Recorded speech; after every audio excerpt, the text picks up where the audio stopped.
All right, welcome in, and hope you're having a great Saturday. It is the Michigan Basketball Postgame Live. Michigan loses to Vandy in the last couple seconds of the NIT.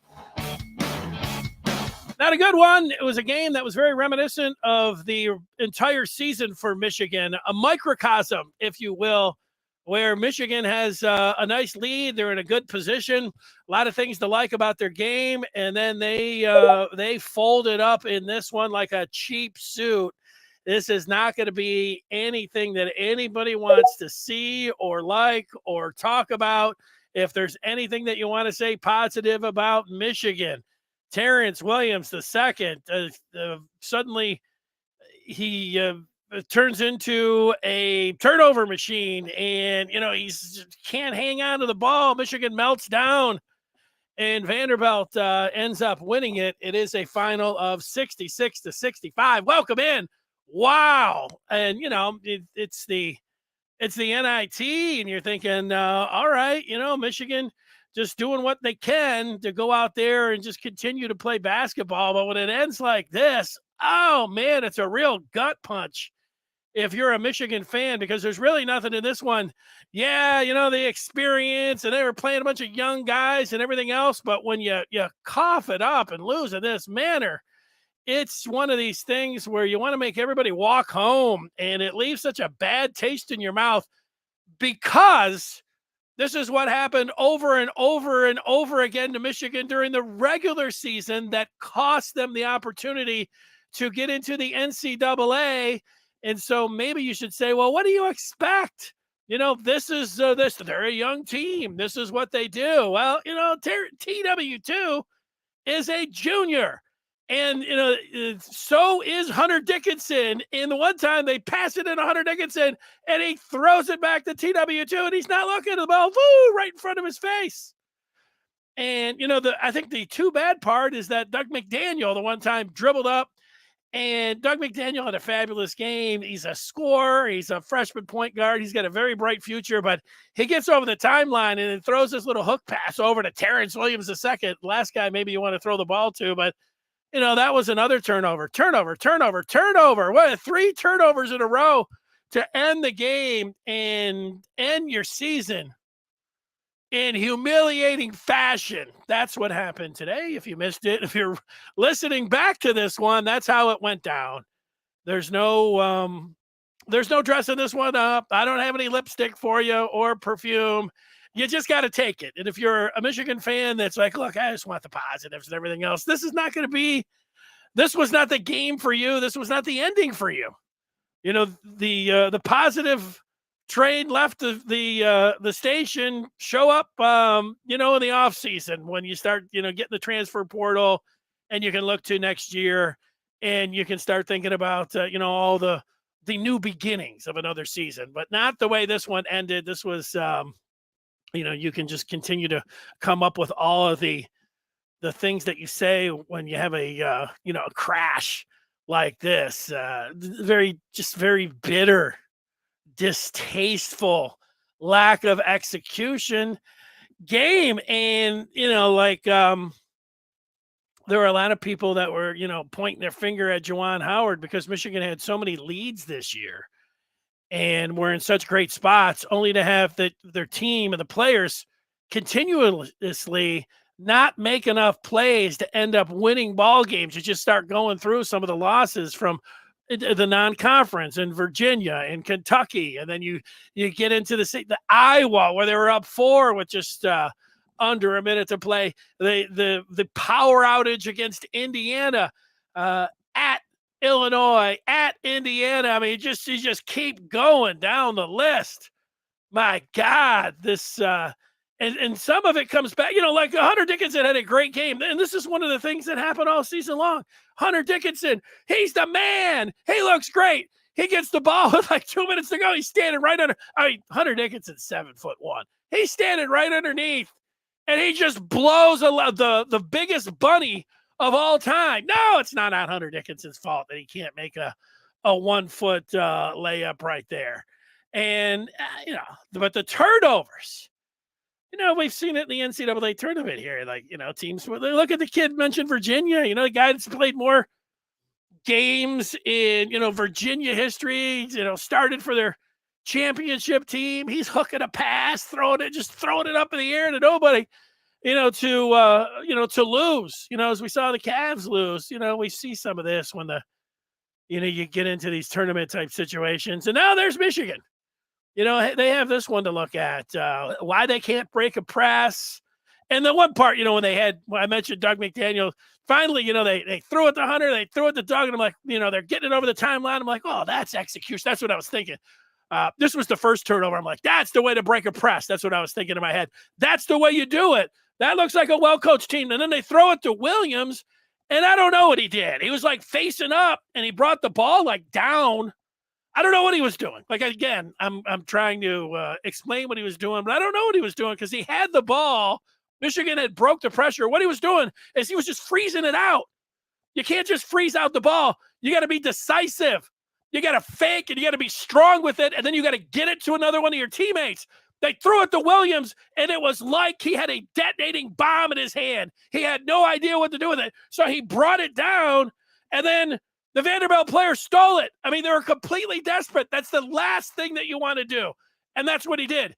And then the second from last thing you want to do, or maybe the next last thing you want to do after you cough it up like he did, is you don't want to foul. And he fouled immediately. What the heck? Maybe Juwan Howard should have pulled him out there. Well, I don't know if he should have who he could have put in. You start saying anybody. Of course, anybody after you saw the way that little T, as he was talked about by Corey Alexander, the color analyst on the game. But you can't have Terrence Williams II out there in any important situation. If he's, I don't know, I guess you're going to have to. Yeah, it was pretty much your starter all year long, and you can't have him out on the floor late in the game because he can't make play. He can't help you. It was a detriment out there. Blows the first one inexplicably. Terrible turnover. Bringing the ball down and then making the foul. The next one, I'd have to look at it again. It looked like I would put that one on Doug McDaniel. He threw it a little bit too tall, but you know what? I wouldn't surprise me if you said, Terrence Williams was in position and he just didn't jump, and the ball sailed right over his head, and he should have been able to have it. I would accept you saying that. And then the third one was Terrence Williams. He's down there on the baseline. He's scared. I don't know. Maybe he's not scared. It was scary watching him handle the ball with 5 minutes to go. It happens sometimes. You get a little bit, nervous. And he could say after the game, no, I wasn't nervous. It just made some bad. I don't know what he'll say. He looked nervous. He's down there on the baseline, and he's holding the ball. And I'm like, oh, my, he doesn't know what to do. So he threw it into Hunter Dickinson. And then he steps in like you're supposed to do. You know what you step in when you pass the ball into Hunter Dickinson and then you step into the court? You know what you should be doing? Watching the ball. Hunter Dickinson threw it back to him. Terrence Williams was like, was he looking up in the stands? Where would he have been looking? Why would you be out on the floor entering the pass in a last second game? Why would you take your eyes off the ball handler? If it was Hunter Dickinson, did you think Big Hunter was just going to be like, oh, I'm going to go ahead. I got it. I'll just take it up from here. What was Williams looking at? All right. I don't know. I don't know why. I don't know why I'm doing all this. It's an NIT. You know why I'm doing it? It's because this is how the season went. This was how it went down for Michigan for the majority of the season. The reason that they did not get a chance to play in the NCAA tournament was the reason that they're not continuing on in the NIT. They can't make simple plays like breaking a press, like making easy layups. They don't make enough. And I don't care about Jet and Kobe and not playing around. They could have had Yo-Yo and Greg Glenn and three of the walk-ons that I've never heard of, and they should have won that game by doing things that you do when you're in junior high. You don't bring the ball down to the other team. You don't foul when the clock's running. You keep your eye on the ball. Williams. I have never seen a guy, fall out so quickly in the last couple minutes of the game. Completely he just got scared. Didn't know what to do with the ball. And you could say, it should be on the coach to take him out, not put him in that position. Okay, I'll buy it. And maybe it was just me. I haven't looked at any of the feedback yet. I haven't seen what anybody's saying yet. So maybe you guys are all like thinking, no, everything, this was just one of those games. We'll see. All right, I'll take some of the feedback, then I'll walk you through this game. Woo, man, I wasn't ready for that. I was just taking it for what it was. I was using the saying that I never even like to say. It's the NIT. It is what it is. Go out there, get some run. Don't get too excited. Just enjoy basketball. Getting these guys some extra burn. Enjoy it. No pressure. I've seen better execution down at the Rec I Am on a random Tuesday with 5 guys that have never met each other in their life.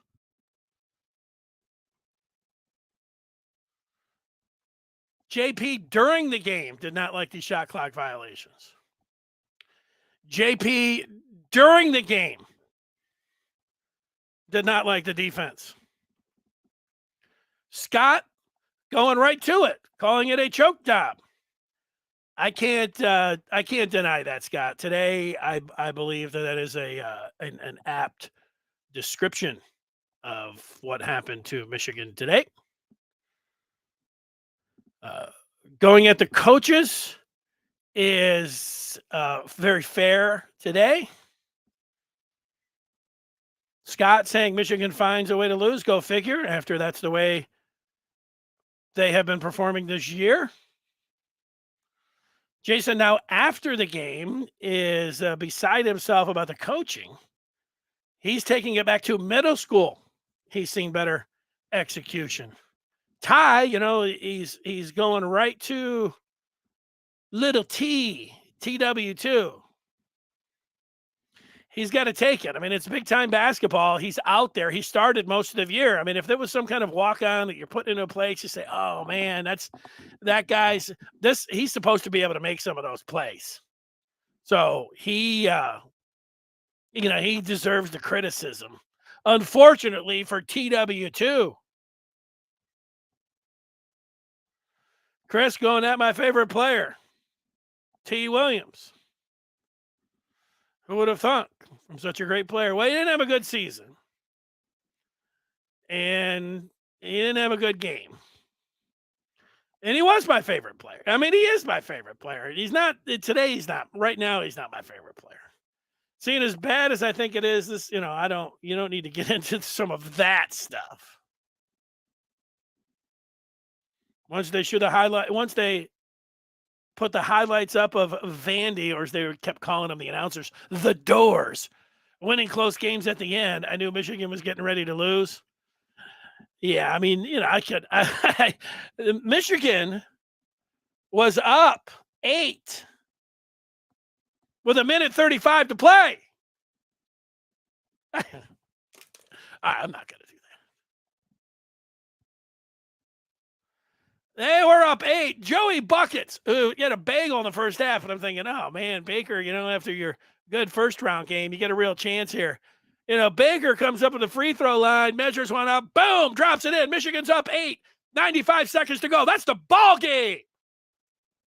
I can take me, Ty Black, Robert, Chris, who's all on here. We could have salted that game away. We might be tired right now, even with 1:35 to go. But wait a minute, we're going to talk about be strong with the ball. Don't just throw it out of bounds. And that wasn't even the worst of it, because let me just take it down. Michigan was still up 8 with 1:16 to go. 1:16 to go. And Hunter Dickinson he's left-handed. He is standing on the left side in the paint, right underneath the basket. I mean, right underneath the, well, not right underneath, right where you want to be to make a layup or dunk it. And Dickinson blows the easiest shot that he's ever had while he's been at Michigan. Point blank, bunny range, Michigan's up 8, and he blows it. That's going to put Michigan up 10 with 1:16 to play. That's not on Juwan Howard. That's on Hunter Dickinson, who played such a wonderful game up to that point. But yeah, 3-point play, and then it started. 50 seconds to play, 49.8 if you're scoring at home. TW2 fumbles the ball, turnover. Doug throws it away. Once he gets over the timeline, and then whatever. T. Will inbounds the pass, and then here he is. He just stands there. The ball goes right in front of him. Woo! I think that T. Will. That's see, I'm not going there. Wow. It was a meltdown of epic proportions. They did give this game away.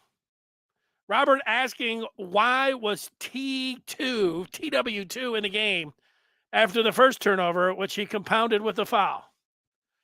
Well, I don't know. You think about who you're going to put in for him? Jace? Yo-Yo? I don't know. Like look at it. He's a captain on the team who started the majority of the games this year. You weren't asking him to go solo and create his own 3-point shot with like 5 seconds to go. I wouldn't want him to do that. I wouldn't want him shooting the 3-point shot with 5 seconds to go. But if you're on the floor as one of Michigan's 5 starters and a captain, you need to be able to do things like break the pressure from the opponent there. Like if you say, why is he out on the floor? Then you say, why would he be on the team? He's on the team.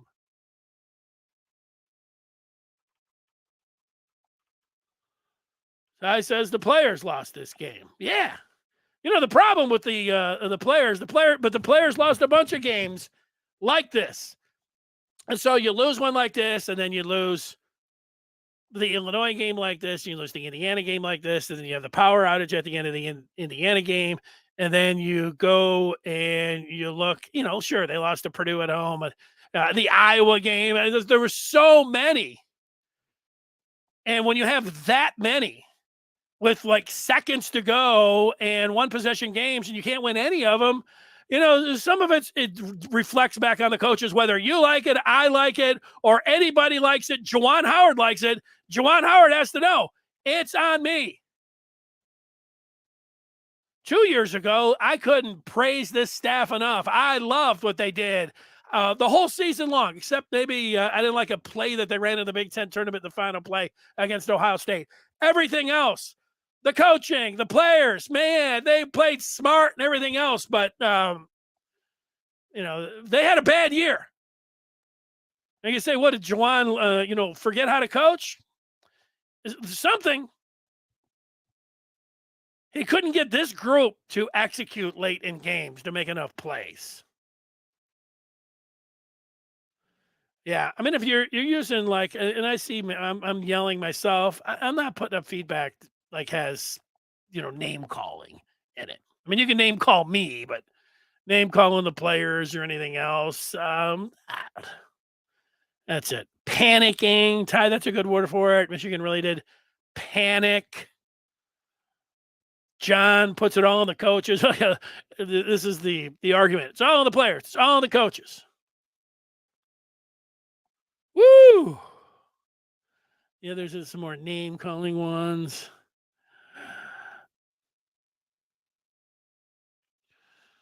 Chris is, it's name calling. So's that one. I mean, that's what they all are. Count 22. 8-point lead with 48 seconds to go. Yeah.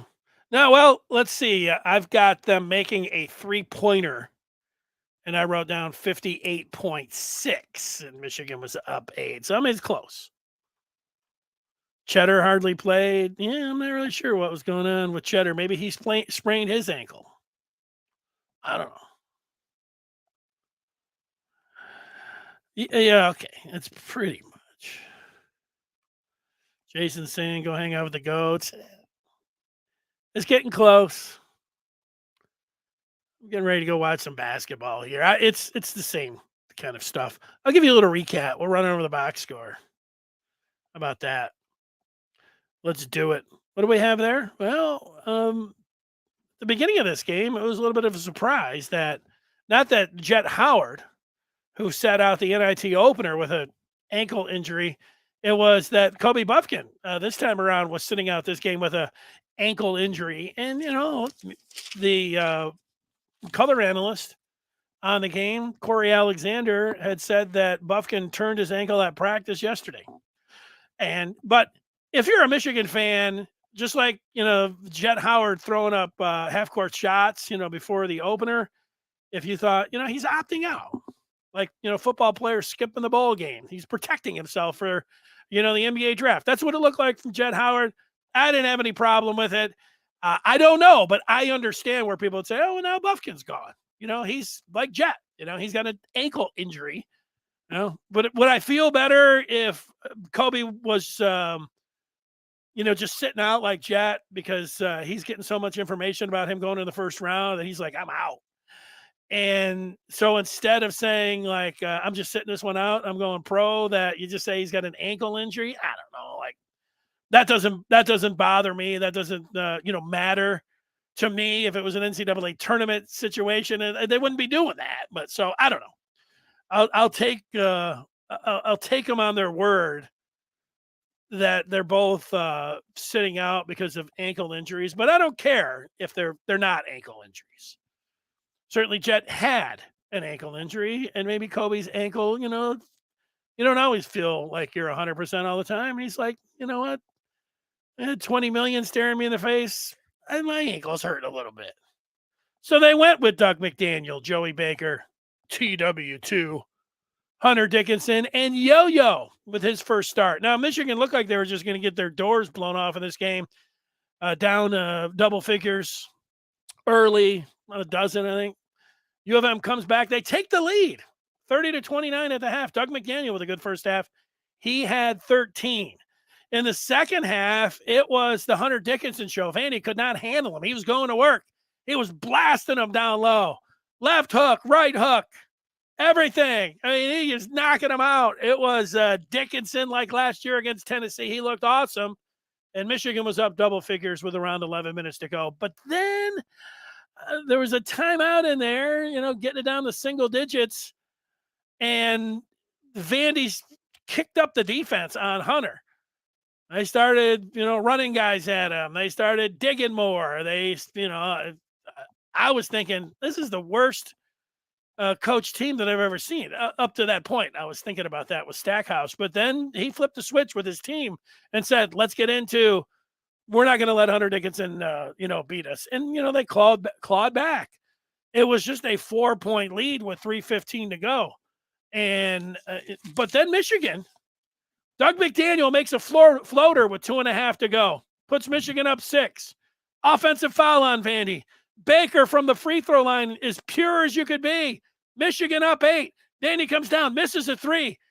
Hunter Dickinson going to put Michigan up double figures with 1:16 to go with an the easiest shot on the floor right underneath a bunny. He blows it inexplicably. And that was the beginning of the end, but it was the turnovers. TW2 fumbling the ball and then committing a foul. Oh, that was a bad omen. That was terrible. And you felt terrible about that. If Michigan would have won the game, you'd have said, oh my God, can you believe what was going on with TW2? But you say, okay, you won the game, you learn from it. And then Doug McDaniel, and then after they blew it over the half-court line, like, that's the way you break a press, only to see TW2 blow it. Then McDaniel, you don't pick up your dribble like right over the timeline. He put himself in what would have been the coffin corner, and then he's kind of like loops over a pass cross court. Danger! Danger! That's the last thing that you want to do. McDaniel knows that. They practice that all the time. That's the last thing that you want to do. And McDaniel threw it. I don't know. TW2, maybe he could have had it. He probably could have. Because everything under a minute to go with Terrence Williams II involved was a disaster. He looked like he was handling a nuclear waste with everything that was going on out there. It was uncomfortable to watch. And then the last one was the worst of them all.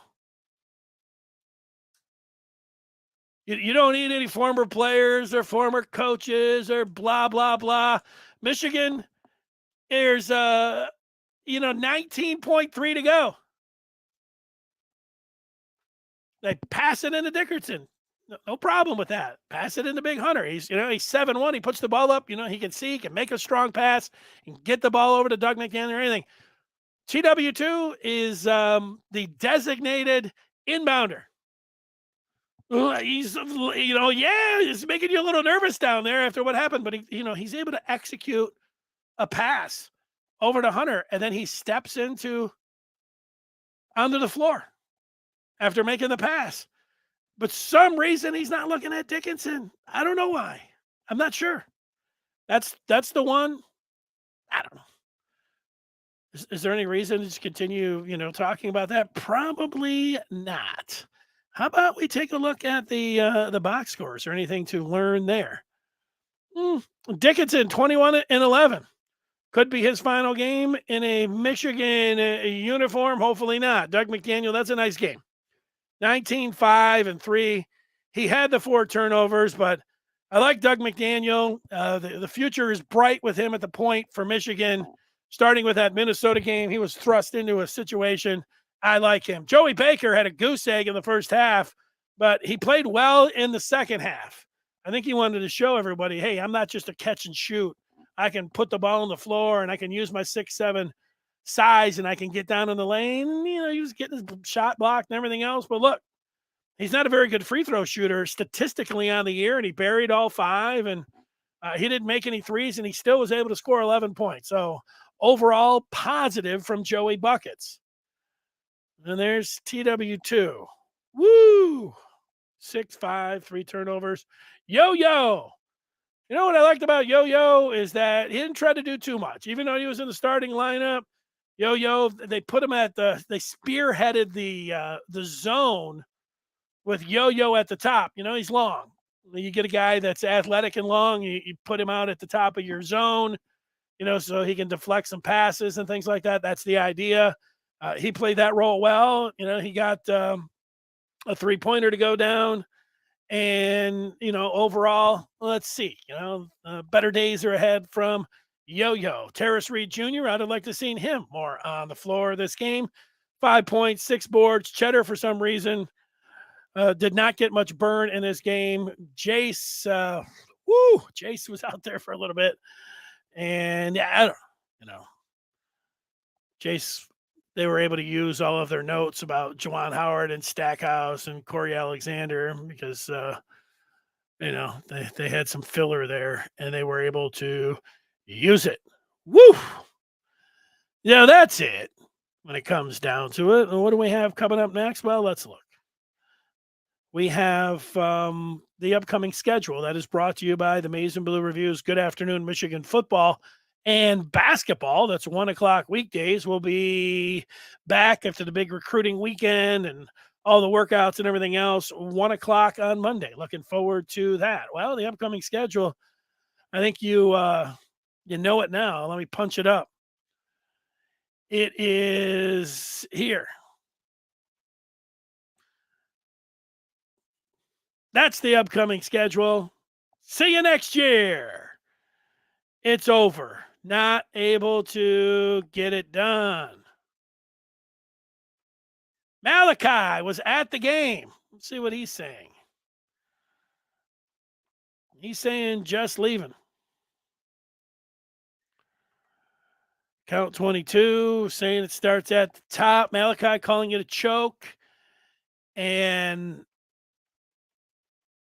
nobody's going to disagree with that. David Jelinek. If it keeps happening over and over, the players aren't getting better in these situations. Where is the accountability at? I think that is a fair question. 17-0 run before you call a timeout. I think that is a fair question as well. Adam says, I didn't think Hunter grabbed the net. Oh, you're talking about that goaltend?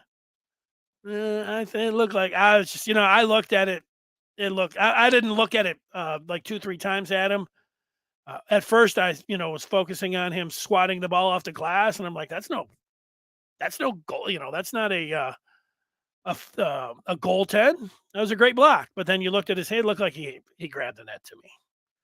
It was a good block, but it looked like he grabbed the net. But like I said, I didn't focus on the net until after then they said, oh, yeah, but he grabbed the net. And he did look like he grabbed the net. Count 22, maybe he didn't. The and one. Yeah, the and one call. The and one. If we're in the NBA, maybe NIT, it's just missing. It was NIT, NBA. That was a bad call. I mean, look, it was a bad call. We get these leads, and, yeah. Jawan says Jawan has to go. Well, whether you like it or not, and, you get a new – he's coming back. I think he should come back. But, look, when you have a team that performs like they did in all these tight spots this year, including today, then next year you need to show some improvement. If some, and I'm not going to be talking about this all year long, but I'll talk about it right now.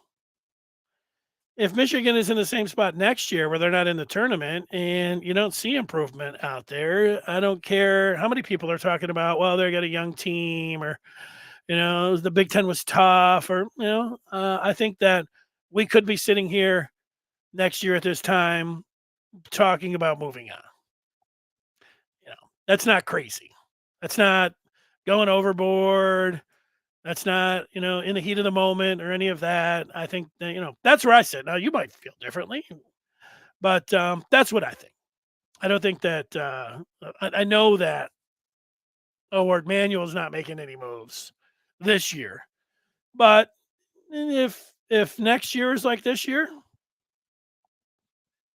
he could, and he probably should. So that's it. That doesn't do you a lot of good if you're somebody that wants something else. Chris says Doug is too small. He needs to bulk up and get some defensive prowess ASAP. Too small, like you talk about muscular, because obviously he's not going to grow. I don't know. I would say, being able, he's just a freshman. I think that he could put on, put on a little weight, get stronger. I don't have, like of all the things and all the players and everything else, I like Doug McDaniel. And I think the future is bright with him. He reminds me of, it wasn't too long ago. I don't know, about 15 years ago now. He played point guard for North Carolina. His name was Ty Lawson. He's got that same kind of speed out in the open floor. It's dangerous, and he can shoot. I like Doug McDaniel. I didn't like that turnover. But that was it. Dave saying Yo-Yo's got some upside. Yeah. The team without Bufkin and Jet isn't super skilled. Yeah, that's it. You might have a look, and who knows about Hunter Dickinson. I'll make my guess, take my guess. I think he'll come back. Maybe Michigan can get that NIT going. His girlfriend who runs track, who came to Michigan, I think, it was kind of a package deal. And, they've been together for a long time. She's a junior. Hunter's a junior. I don't know. Like she's so excellent in track and field. I don't know what the future would look like in track and field. Of course, I mean, but I think that there's that leads me to believe, along with the money that Dickinson can make name, image, and likeness wise, and the amount of money that he won't make at the pros in the G League and some kind of two-way contract. And, maybe he could, go to Japan or somewhere else. And, I think that's going to be pretty close to, the money. I think he would stay around for another year, but, Jet feels like he's out. And Kobe, I know a lot of people are like, oh, but another year he could really, I don't know how much he's going to improve his stock. If he's going to get taken in the first round because of his age, the scouts love, upside. Kobe, actually, he would have to play so well next year just to keep his standing as being a first rounder. I think that's what people are going to tell him. I think he would, let's say, there's a lot of ways that he could be like, it would be nice to come back and play college. But I think a lot of people are saying, yeah, dog, you got to go. I mean, it's they love you. They love you. And a lot of the reason that they love you is because you're so young. I mean, he's younger than Jet. And so I think that once people start telling you that, you're like, oh, because I'm young, that's helping me here. Yes. Yes, it is. Along with being 6'4", a smooth shooter, and the improvement that he made. There you go. That's it. All right, ladies and gentlemen, I'm real happy that you contributed to the Michigan Basketball Postgame Live. I wanted to continue on.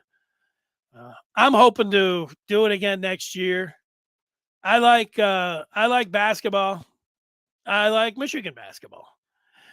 And I like talking about the Wolverines after the games. Hope to be in this same spot for the 2023-2024 season. And hopefully we'll be talking about Michigan being in the NCAA tournament next year.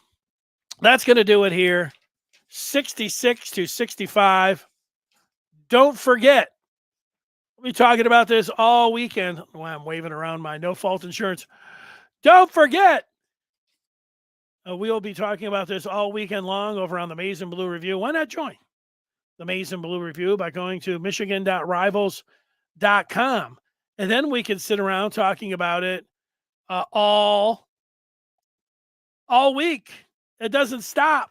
There's a great deal over there right now as well. So take advantage of that. If not, we'll see you on Monday at 1 o'clock. 66-65, Vanderbilt over Michigan. Everybody have a great day. So long.